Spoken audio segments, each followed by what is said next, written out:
She waited at the altar. Then he vanished. The church fell silent. Claire Bennett stood alone at the altar, her hands trembling around a bouquet of white lilies. Soft piano music drifted through the chapel. It no longer sounded joyful. Every pair of eyes was fixed on the large wooden doors at the back of the church. They never opened. Claire glanced at the clock. 10 minutes late. Someone whispered softly, "He's probably just caught in traffic." Claire forced a smile. But Luke Anderson had never been late for anything that mattered. 5 more minutes passed. The pianist quietly started another song. Nobody listened. 20 minutes. Guests exchanged worried looks. Her maid of honor leaned closer. "Do you want me to call him again?" Claire slowly shook her head. "He'll come." She wanted to believe it. She needed to believe it. 30 minutes. The wedding coordinator quietly lowered her clipboard. The pianist stopped playing. The silence inside the church became heavier than any words. Claire looked down at the wedding ring resting in the palm of her hand. The night before, Luke had smiled and whispered, "No matter what happens tomorrow, I'll spend the rest of my life finding my way back to you." Now, he was nowhere. Claire slowly closed her fingers around the ring. She removed her veil, placed her bouquet carefully on the altar, turned toward the hundreds of guests. "I'm sorry." Her voice almost broke. "Thank you all for coming." No screaming, no accusations, no tears. Only a woman whose heart had shattered so quietly that almost nobody noticed. She walked down the aisle, past her family, past Luke's empty place, past the church doors he was supposed to walk through. Outside, the wind lifted the edge of her veil. She reached her car. Her phone vibrated. Luke calling. She stared at the screen. Her thumb slowly moved toward the answer button. For one brief moment, she almost answered. The ringing stopped. The call ended. A second later, new voice message. Claire closed her eyes. 8 years together. One wedding day. One broken promise. She couldn't bear to hear what she believed would be another excuse. Without listening, she switched off her phone, placed it inside her purse, started the engine, and drove away. She believed there was nothing left to hear. She couldn't have known that the message she refused to hear was far from what she had imagined. To understand why the groom never arrived, why his car was later found abandoned, why there was blood at the scene, and why that one unanswered message still held the missing piece of the story. We have to go back to the night before the wedding. The promise. 8 years. That was how long Claire Bennett and Luke Anderson had been together. 8 years of birthdays, road trips, late-night conversations, small disagreements, big dreams, and countless ordinary moments that slowly became a life. People often describe them as the perfect couple, but they weren't perfect. They were intentional. They had one simple rule: never go to bed angry. If something hurt, they talked. If life became difficult, they faced it together. It was a promise they had made long before they ever talked about marriage. And for 8 years, they had kept it. The night before the wedding, both families gathered at a small restaurant overlooking the river. The room was filled with laughter.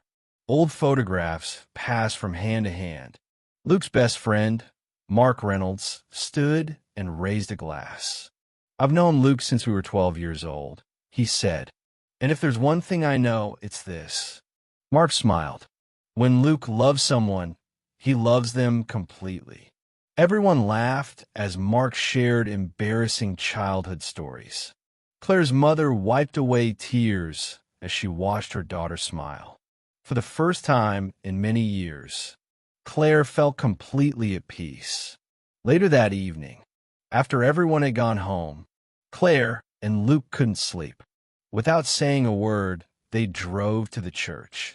The building was dark and empty. Moonlight streamed through the stained glass windows. The silence felt different now. Not lonely. Peaceful. They stood together at the altar where, in just a few hours, they would become husband and wife. Claire looked around the church, then suddenly grew quiet. Luke noticed immediately. "What is it?" he asked softly. Claire looked down at her hands. "When I was 9 years old," she paused. "My dad promised he'd come back." Luke remained silent. "He said he was leaving for a few days." Her voice grew softer. "But he never returned." Luke gently took her hand. "I waited every evening. I sat by the window. For months." She smiled sadly. "Eventually, I stopped waiting for people." Luke squeezed her hand. Claire looked into his eyes. "If you ever disappear," her voice almost broke, "don't ask me to wait." For a moment, neither of them spoke. Then Luke gently wiped away her tears. "Tomorrow," he smiled softly, "when those church doors open, you'll never have to wonder if I'm coming." Claire laughed through her tears. "Don't make promises you can't keep." Luke smiled. "Then I'll make one I know I can." He took both of her hands. "No matter what happens tomorrow, I'll spend the rest of my life finding my way back to you." Claire rested her forehead against his. "That's all I've ever wanted." They kissed, and for a moment, everything felt perfect. Neither of them knew those words would become the promise that would define both of their lives. Near midnight, they returned home. Claire fell asleep quickly. Luke lay awake beside her, smiling, thinking about tomorrow, the future, the family they would build, the ordinary life they would share. Then, at exactly 11:48 p.m., his phone vibrated. Unknown number. Luke stared at the screen, almost ignored it, then answered. For a moment, there was only silence. Then, a frightened little boy whispered, "Please, my mommy needs help." Luke sat up. "Who is this?" The boy's voice trembled. "Samuel." Luke immediately recognized the name. 6 months earlier, Luke had volunteered at a church outreach center where Claire taught art classes. Samuel had been one of the children, a quiet boy, always watching, always nervous. Luke had helped repair the center's broken roof, and before leaving one day, he had handed Samuel a card. "If you're ever scared and you can't find a police officer," Luke had told him, "call me." Now, months later, the boy had remembered. "Samuel," Luke said carefully, "where are you?" The boy began crying. "My mommy is scared." Something crashed loudly in the background. A woman screamed. The line went dead. Luke stared at the phone, his heart racing. He looked toward Claire. She was sleeping peacefully, completely unaware. Luke sat quietly for several seconds, thinking, struggling. Tomorrow was the most important day of his life. But somewhere, a child was asking for help. Luke quietly stood, picked up his keys, looked back one last time, then whispered softly, "I'll be back before you wake up." He walked toward the front door, started the engine, and drove into the darkness. A few minutes later, the phone rang again, the same unknown number.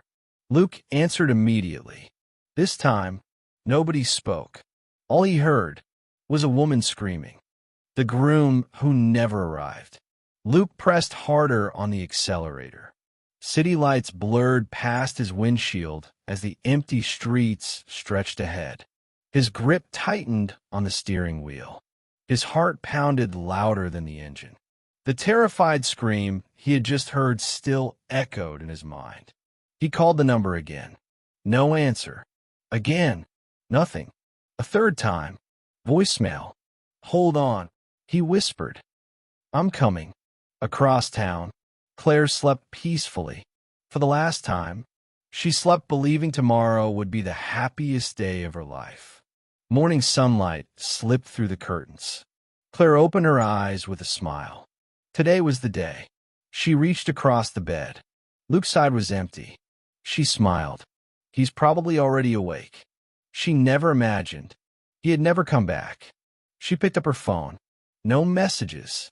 No missed calls. She assumed Luke was busy with his best man. After all, it was their wedding day. At the Anderson family home, Luke's mother helped the groomsmen finish preparing the reception hall. Mark Reynolds looked around. Has anyone heard from Luke? Everyone shrugged. He's probably picking up the flowers, someone joked. No one worried. Luke always handled every detail. Meanwhile, Luke arrived at the address Samuel had whispered before the call ended. A small house sat at the end of a quiet street. The front door hung open. A shattered window scattered glass across the porch. Luke stepped out. The neighborhood was silent. Too silent. Then, he heard crying. A little boy sat barefoot behind a parked car, shivering. It was Samuel. Samuel. The boy ran into Luke's arms. He's hurting Mommy. Luke looked toward the house. Before he could react, a woman stumbled through the doorway. Blood ran from her forehead. She clutched her injured arm as she tried to escape. Behind her, a man burst outside, screaming. Luke stepped between them. Take your son and get behind me. The man glared. This is none of your business. It is now. The man charged. Luke blocked several punches. The woman grabbed Samuel and ran toward a neighbor's house. Someone shouted, I've called the police. The attacker panicked. He swung a heavy flashlight. Luke raised his arm. Crack. Pain shot through his body. His phone flew from his hand and shattered on the pavement. The attacker tried to flee. Luke tackled him. Both men slammed onto the sidewalk. Seconds later, police sirens echoed through the street. Officers arrested the attacker. Luke leaned against his damaged car. A paramedic rushed over. We need to get you to the hospital. Luke stared at his shattered phone. My wedding. What time is it? The paramedic checked his watch. 10:22. Luke's face drained of color. No. He borrowed an officer's phone. He dialed Claire's number from memory. It rang. No answer. Again. Voicemail. Again. Nothing. He closed his eyes. Please, just wait a little longer. Back at the church, guests filled every pew. Soft music echoed through the chapel. Claire stood in the bridal room. Her wedding dress fit perfectly. Her mother adjusted her veil. You look beautiful. Claire smiled. Do you think Luke's nervous? Probably more than you. Neither knew. Luke was in the emergency room with a broken arm. The wedding coordinator stepped inside. We're ready. Claire took a deep breath. The church doors opened. Everyone stood. The music began. She walked slowly down the aisle. Her uncle proudly escorted her. Family and friends smiled through tears. Claire searched the front of the church. The altar should have held the man she loved. Instead, it was empty. At first she smiled. He'll be here. 5 minutes passed. Then 10. Then 20. Whispers spread. Mark checked his phone again. Nothing. Luke's mother quietly began to cry. Claire's smile faded. 30 minutes later, the opening moments of our story unfolded. She removed her veil, placed her bouquet on the altar, apologized to the guests, and walked away. Nearly an hour later, Detective Daniel Brooks arrived where Luke's car had been left. Crime scene photographers worked quietly. Daniel crouched beside the shattered phone. Nearby, drops of dried blood stained the pavement. He stood and slowly circled the car, then stopped. Footprints. Several of them. He called an officer over. Don't disturb these. They're just footprints. Daniel shook his head. Look closer. One set clearly belonged to Luke. Large shoes. Deep impressions. The second set, smaller. Not a child. Not a woman. Someone else had walked away from that car. Someone missing from every report. Daniel looked toward the tree line. Find out who these belong to. You think someone was with him? Daniel kept watching the trail disappear into the woods. Finally, he spoke. If Luke Anderson ran away. He paused. He didn't run alone. Everyone chooses a story. The news spread faster than anyone expected. Before sunset, photos from the unfinished wedding were already online. A bride standing alone at the altar. An empty place where the groom should have been. Guests leaving the church in silence. Everyone had an opinion. Almost no one had the truth. Some insisted Luke Anderson got cold feet. Others claimed he had been living a double life. A few believed he had been kidnapped. Every hour, the story changed.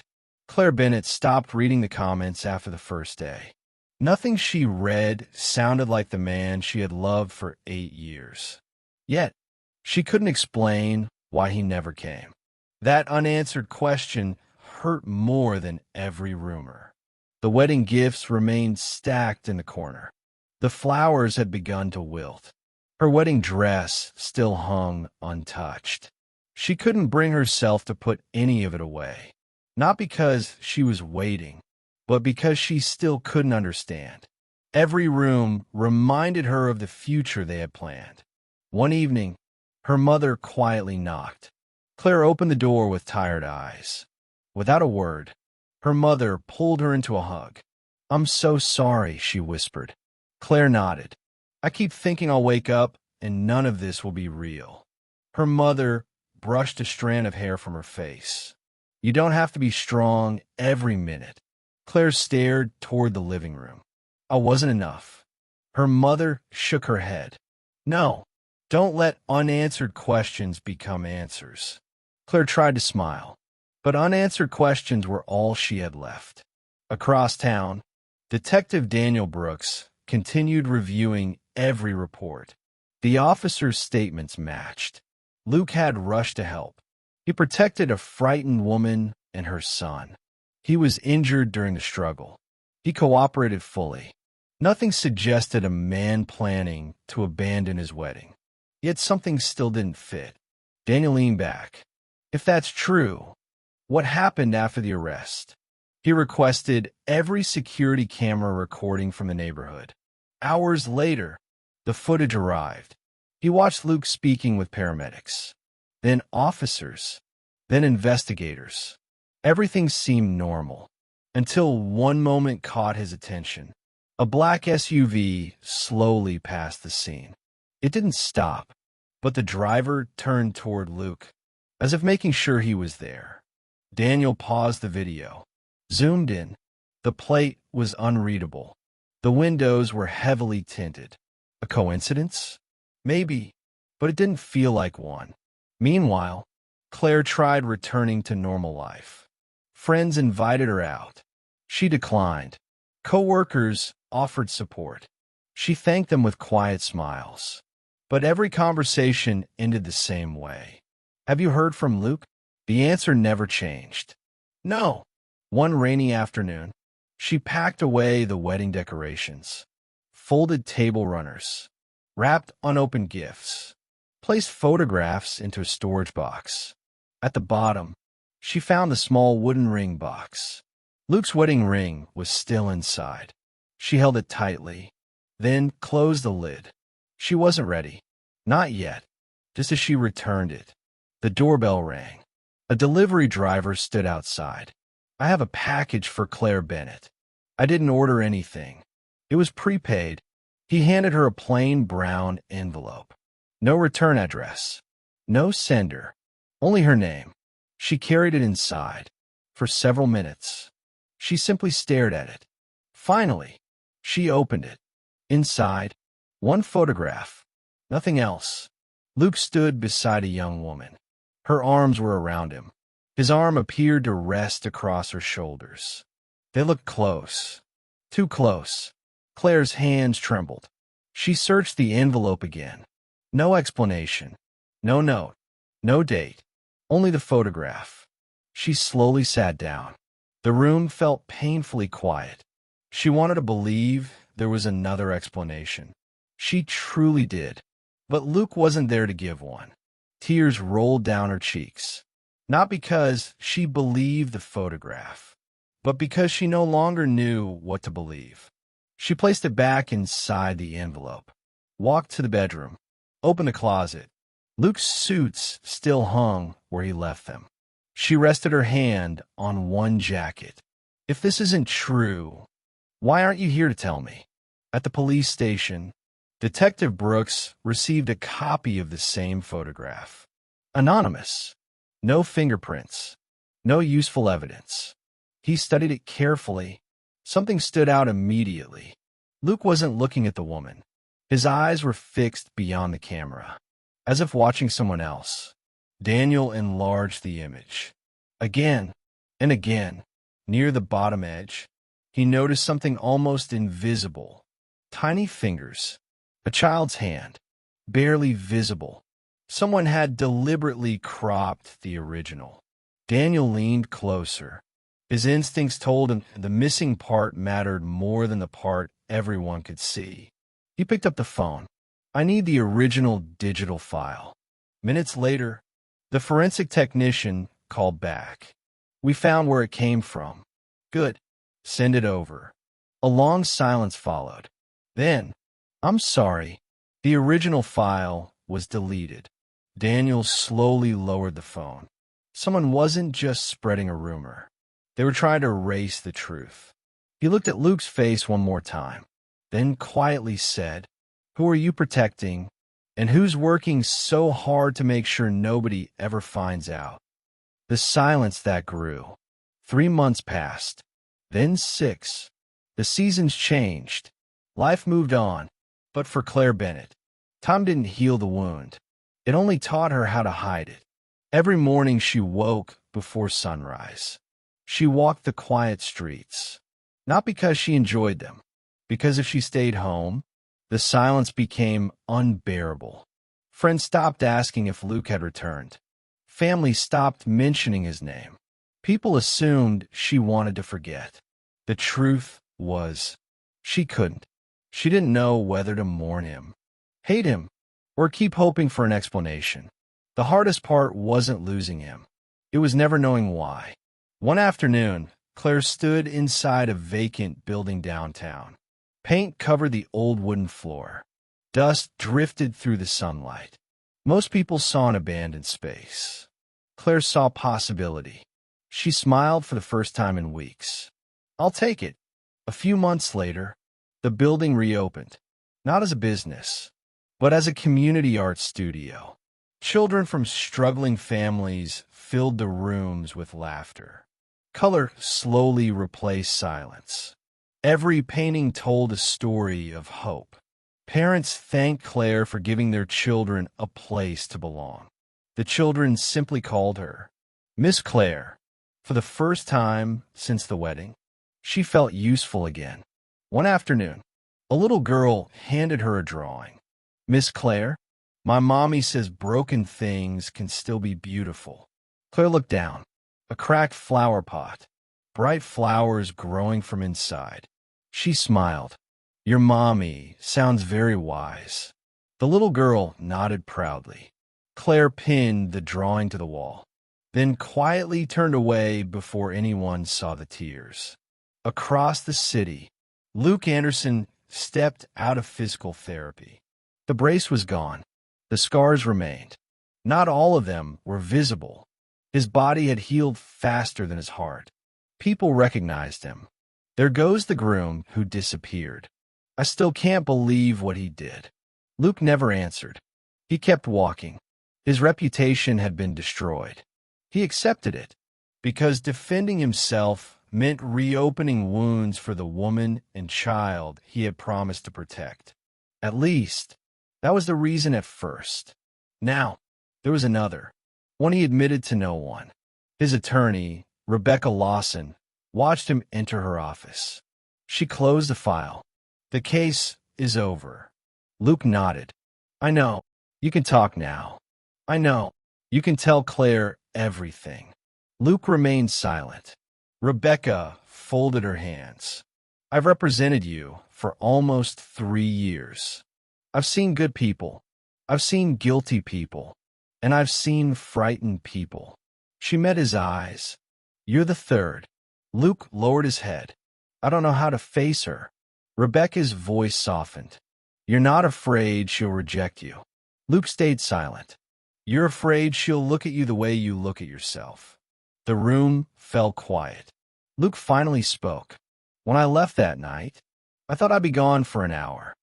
When the ceremony started, I was still giving statements. When I finally borrowed a phone, her phone was off. I went to the church. It was empty. I drove to her apartment. I sat outside for 2 hours. I couldn't make myself knock. His voice cracked. Every day after that, it became harder. I kept saying, tomorrow. Tomorrow became next week. Next week became next month. Then one day, I didn't know how to explain 3 years of silence. Rebecca listened quietly. You made one mistake. Luke smiled bitterly. One. She nodded. You believed time would make the truth easier. Luke stared out the window. It only made me ashamed. That evening, Luke stopped at a small coffee shop. He ordered the same black coffee Claire used to tease him about. You drink coffee like it's medicine. He smiled without realizing it. The smile quickly faded. As he stepped outside, a newspaper caught his attention. Claire, standing in front of a colorful mural, surrounded by smiling children.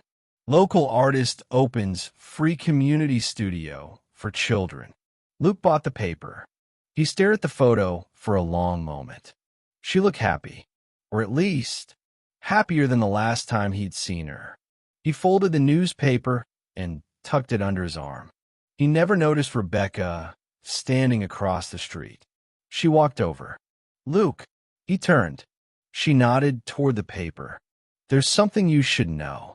He looked confused. I represented Claire when she canceled the wedding contracts. Luke swallowed hard. She sold the house you were building together. He looked down. But Rebecca paused. She never sold a ring. Luke closed his eyes. And she never married anyone else. For a moment, the sounds of the busy street disappeared. Luke couldn't speak, not because he believed he deserved another chance, but because he realized he'd been wrong. Claire hadn't forgotten him. She had simply learned to live without him. Luke looked down at the newspaper. I don't know if it's too late. Rebecca answered softly. There's only one person who can answer that. Luke held the newspaper tightly. As the sun dipped below the skyline, one thought echoed in his mind. Running away had become far more painful than telling the truth ever could have been. The love that never stopped. 3 years had changed many things, but they had not changed everything. Every morning, Claire unlocked the front door of Bennett Community Art Studio at exactly 8 o'clock. The children always arrived before the parents. Some came carrying sketchbooks. Others carried nothing but hope. Claire greeted every child the same way, with a smile she had learned to wear long before she truly felt it. Inside the studio, bright paintings covered every wall. Sunflowers, mountains, blue skies, families holding hands.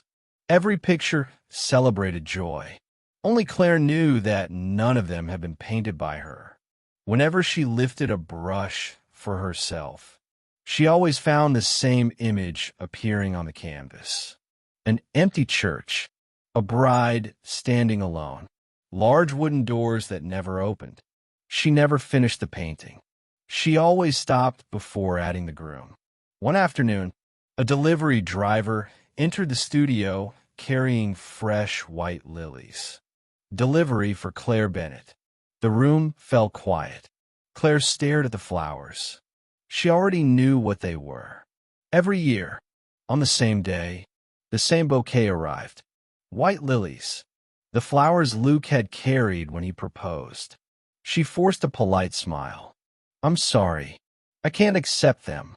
The driver nodded kindly. I understand. As he turned to leave, the owner of the flower shop stepped inside. She had come personally this time. "Miss Bennet." Claire looked up. "I think there's something you should know." Claire waited.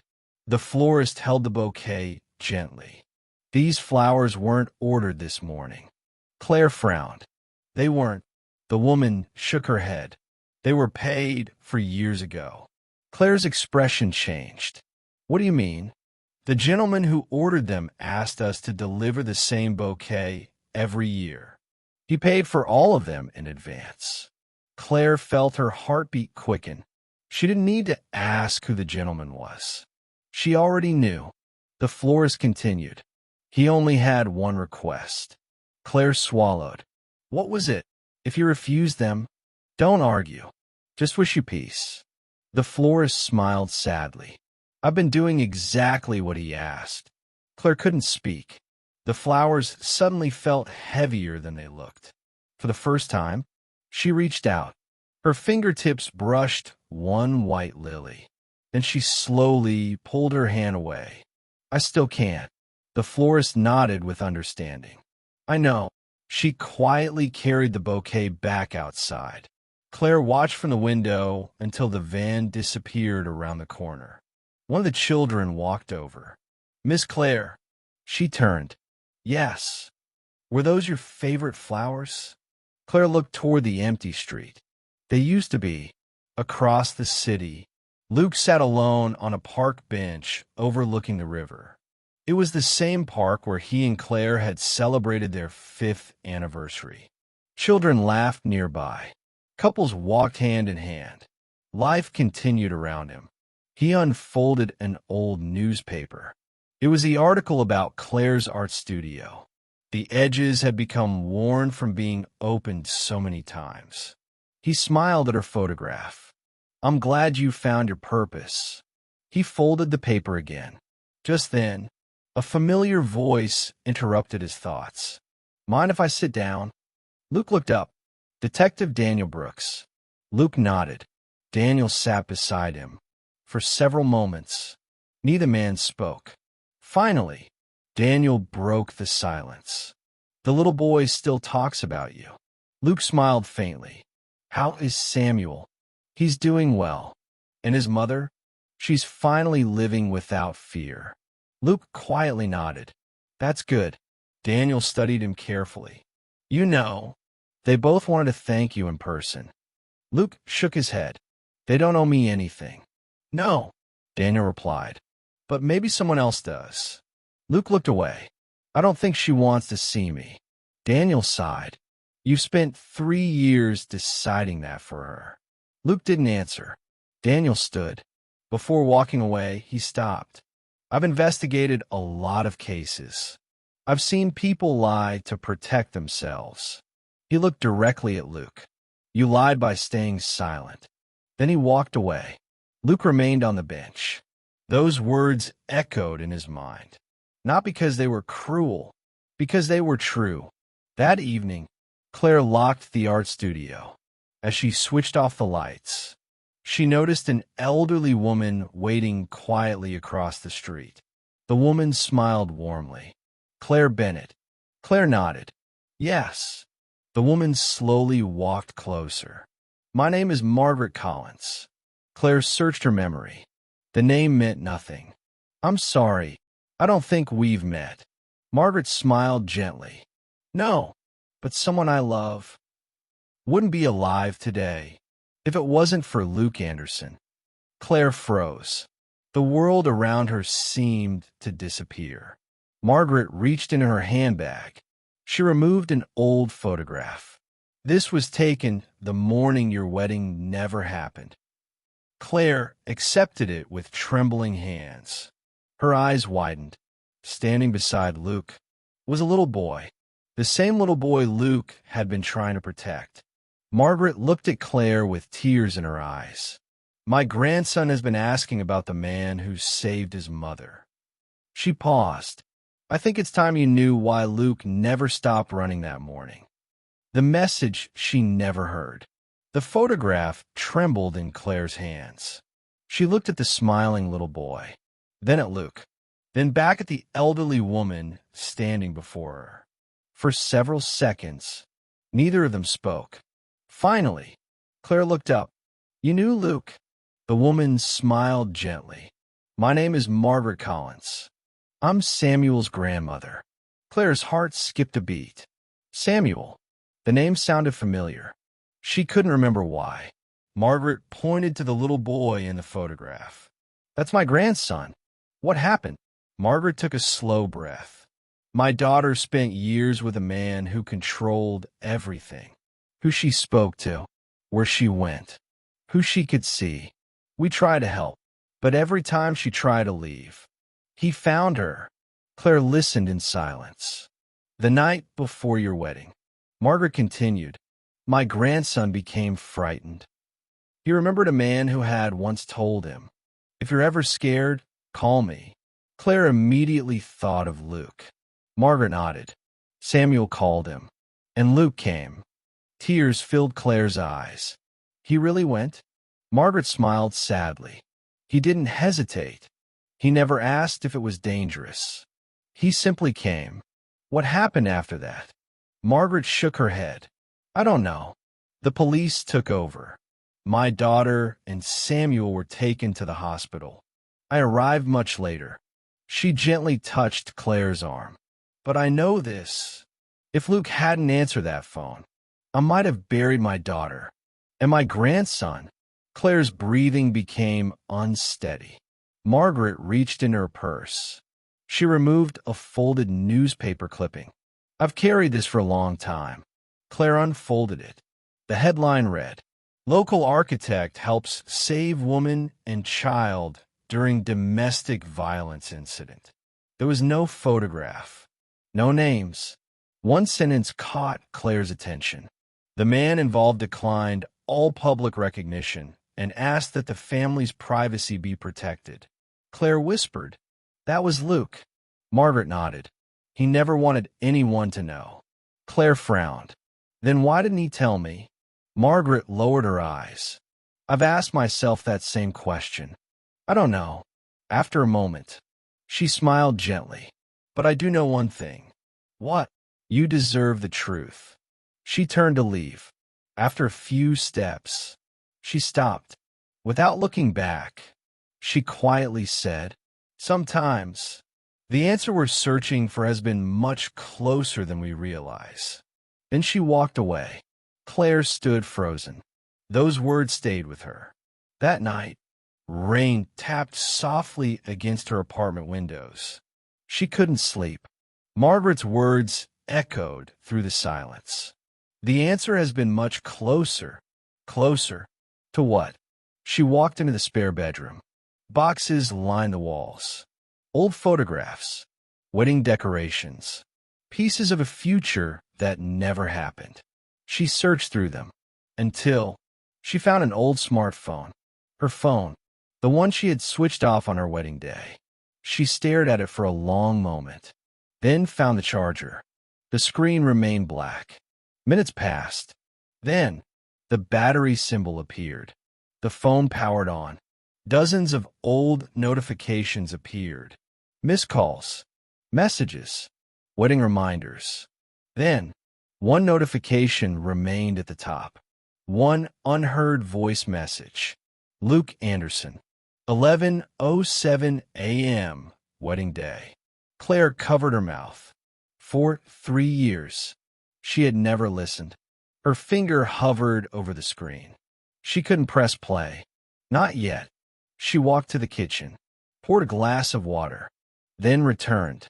The message was still there, waiting, just as it had for 3 years. She whispered, "I'm ready." Her finger touched the screen. Luke's voice filled the room, breathing heavily, as though he had been running. "Claire, if you're hearing this, I'm sorry.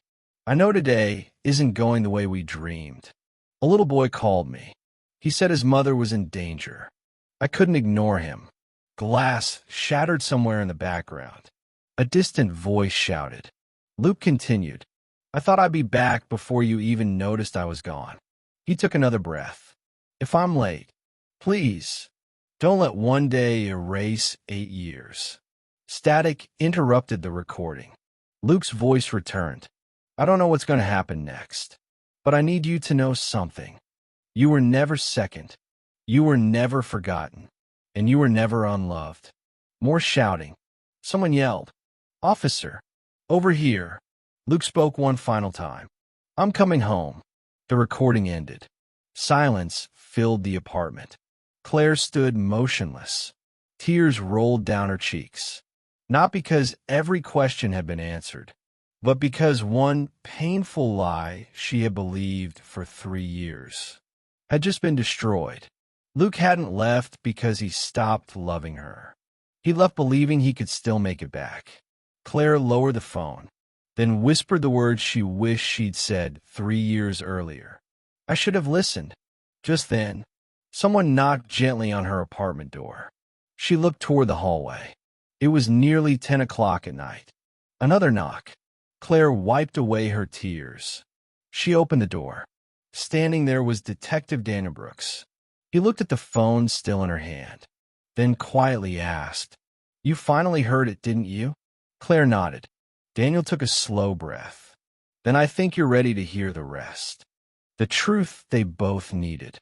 Detective Daniel Brooks waited until Claire closed the apartment door behind him. Neither of them spoke for several moments. The silence felt different now.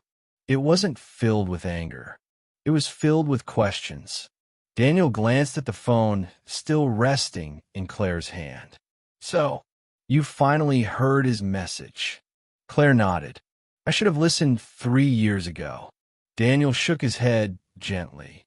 "You can't change that, but you can decide what you do next." He placed a thick case file on the dining table. The edges of the folder were worn from years of being opened and closed. "This is everything that could never be made public while the case was active." Claire stared at the folder.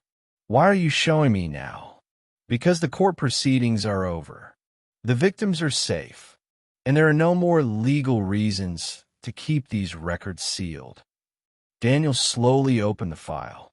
The first page contained photographs from the crime scene. Claire recognized Luke's damaged car, the shattered phone, the broken glass, drops of blood on the pavement. Her heart sank. Daniel turned another page. This was taken 3 minutes after officers arrived. Claire leaned closer. It was Luke. His shirt was stained with blood. One arm hung awkwardly at his side. Yet he wasn't looking at himself. He was kneeling beside a frightened little boy, trying to calm him. Claire covered her mouth. "He stayed with Samuel until the ambulance arrived," Daniel said quietly. "He refused treatment until he knew the boy and his mother were safe." Daniel turned another page. "This is the photograph someone mailed to you." Claire immediately recognized it. Then Daniel slid another copy beside it. The original. Claire looked from one photo to the other. Her breathing slowed.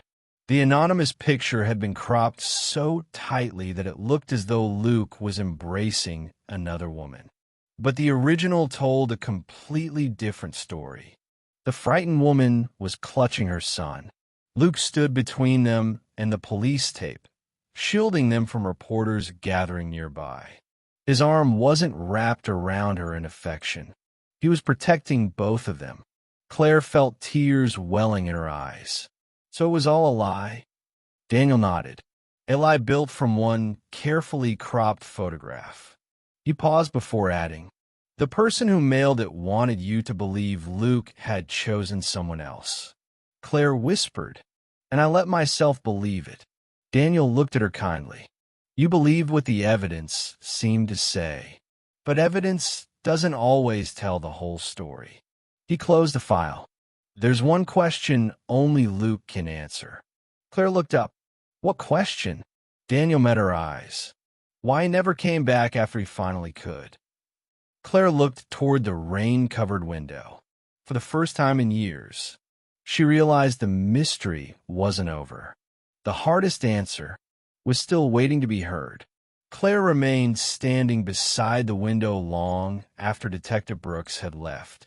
The rain traced slow paths down the glass. In the reflection, She barely recognized the woman staring back at her.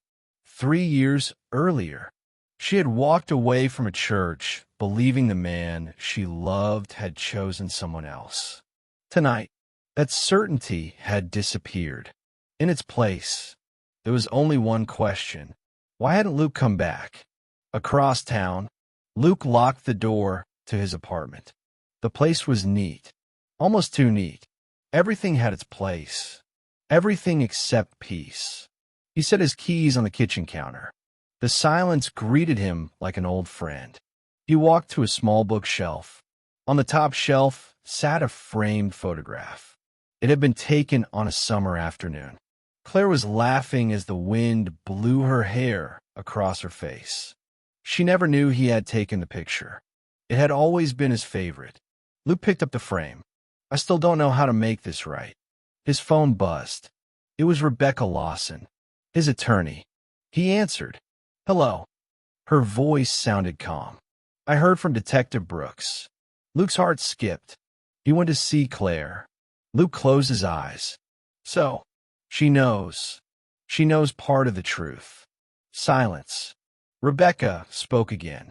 Luke, you've spent 3 years believing you're protecting her from more pain.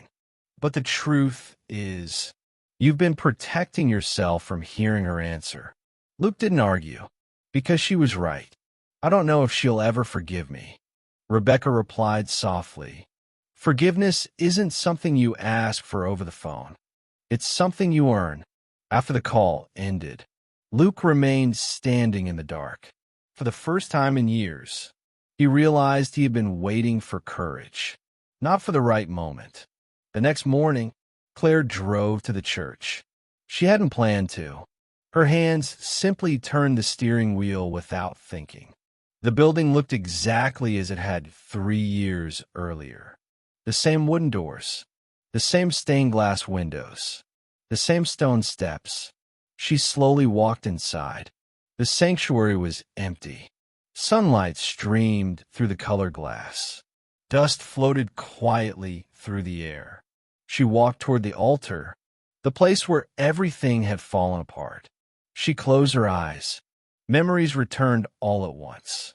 Luke smiling, the promise he had whispered, the sound of guests whispering, the vibration of her phone, the voicemail she never heard. A tear slipped down her cheek. I was so certain, she whispered, so certain that I already knew the truth.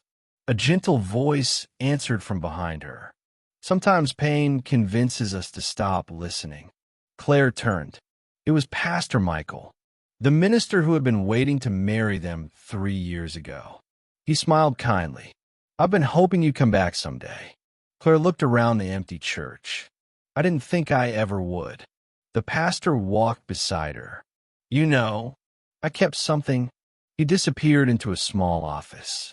A moment later, he returned carrying a small velvet box. Claire frowned. What is that? He handed it to her.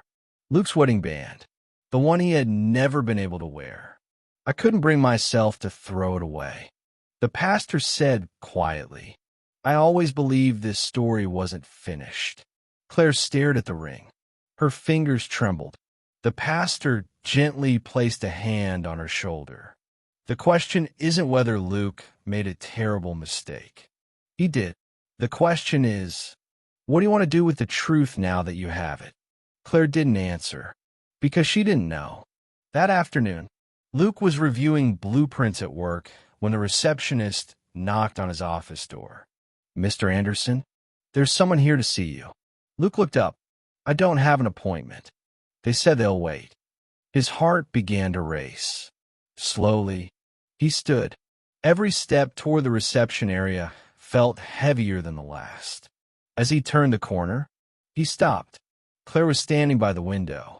She hadn't seen him yet. She was looking out at the city, taking slow, steady breaths. Luke's hands began to shake. After 3 years, there were no rehearsed speeches, no perfect words, only 2 people, separated by one unanswered morning. Claire slowly turned around. Their eyes met. Neither of them spoke. The silence between them carried everything they had lost, and everything they still needed to say. Claire looked at him. For a long moment, neither of them moved. The sounds of the busy office faded into the background. Employees quietly looked away, sensing that they were witnessing something deeply personal. Luke swallowed hard. His voice was barely above a whisper. "Hi, Claire." She nodded once. "Hi." That single word carried 3 years of unanswered questions. Luke wanted to step closer. He didn't. He wasn't sure he had earned the right.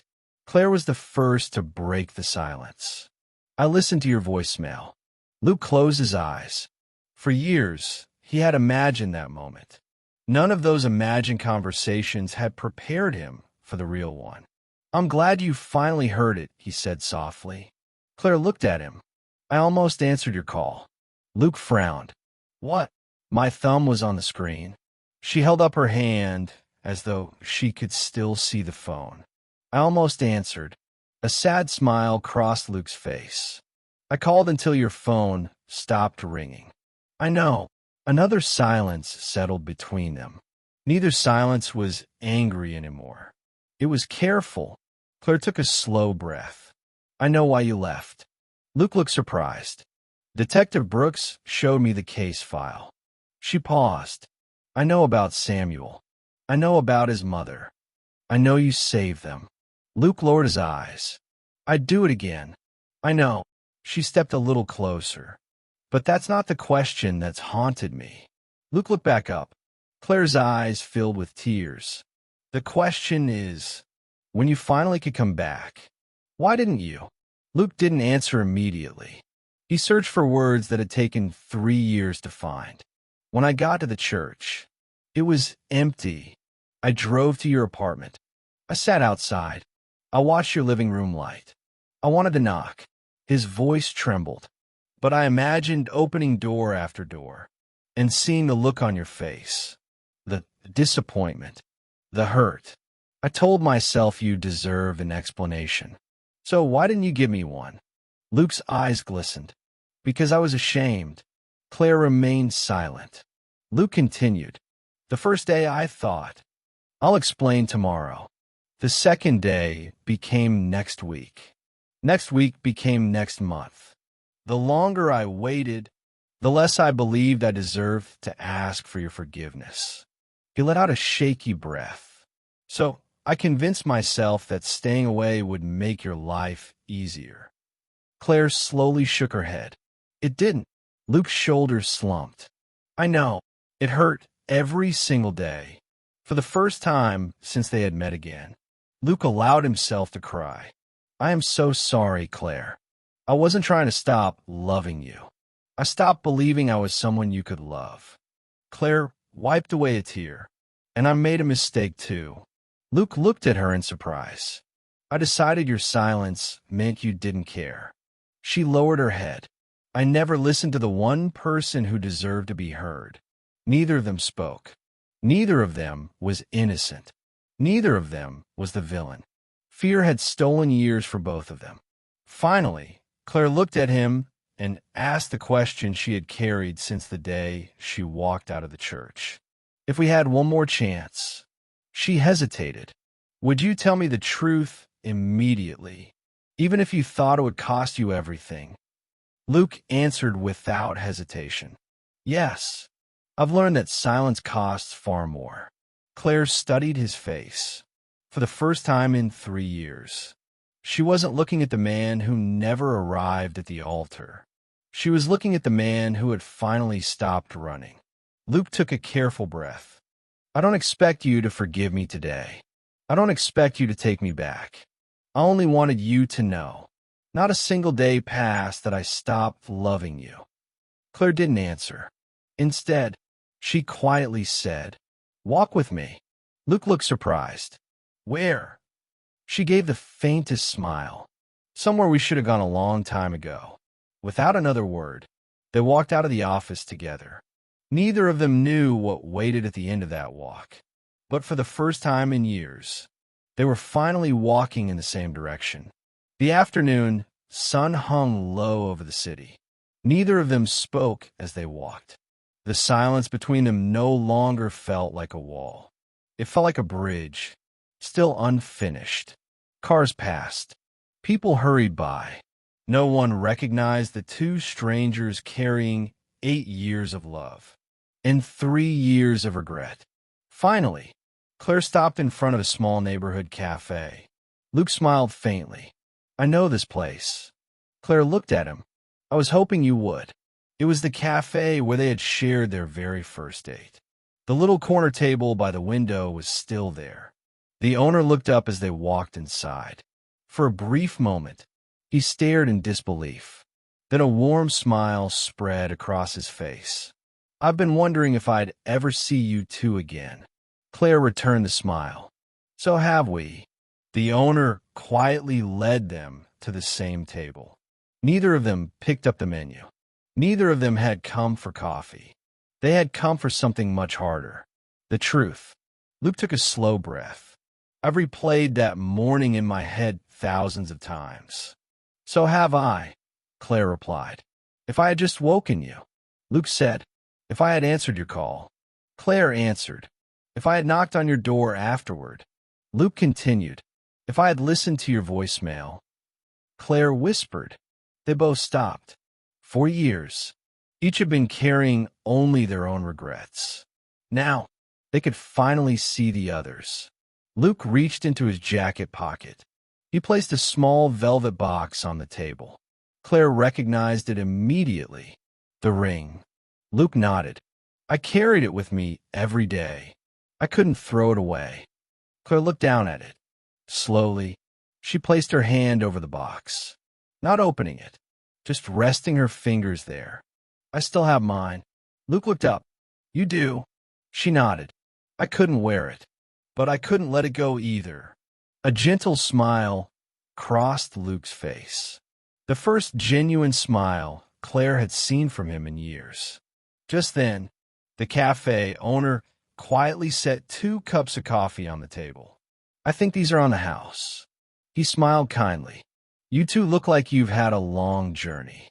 Neither of them corrected him, because he was right. After he walked away, Claire looked out the window. "The hardest part wasn't believing you had left." Luke listened quietly. "The hardest part was believing I wasn't worth an explanation." Luke's eyes filled with tears again. "You were always worth the truth. I was the one who wasn't brave enough to tell it." Claire turned back toward him. "No, we were both afraid." Luke frowned slightly.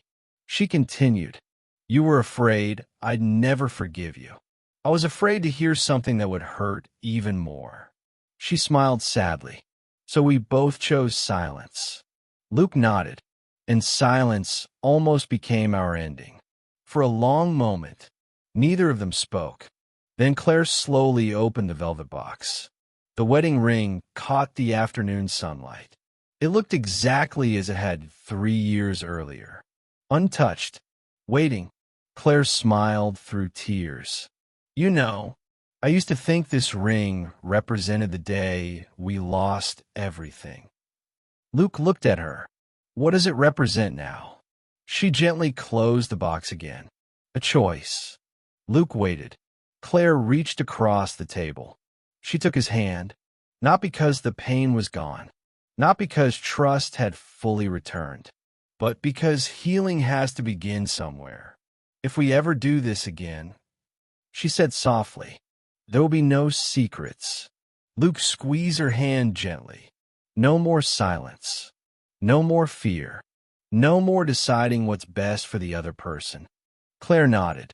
"We face it together," just like they had promised all those years ago. The cafe owner glanced toward the window as they stood to leave. This time, they walked out side by side, not as two people pretending the past had never happened, but as two people who finally understood that love isn't proven by never making mistakes. It's proven by having the courage to face them together. As they disappeared into the evening light, the empty chair across from their table remained still. The place where goodbye had almost won. had quietly become the place where hope returned. Sometimes, the strongest relationships aren't the ones that never face hardship. They're the ones that choose truth over fear, communication over silence, and love over pride. Because sometimes, the hardest promise to keep isn't loving someone forever. It's trusting them enough to tell them the truth before it's too late. If this story resonated with you, please consider hitting the like button and subscribing to join the MindShadow Stories community. Every like, comment, and subscription helps us grow and continue sharing unforgettable stories of love, betrayal, redemption, and second chances. Thank you for watching, and we'll see you in the next story. Every shadow holds a lesson. Thanks for watching MindShadow Stories. Subscribe for more unforgettable mysteries.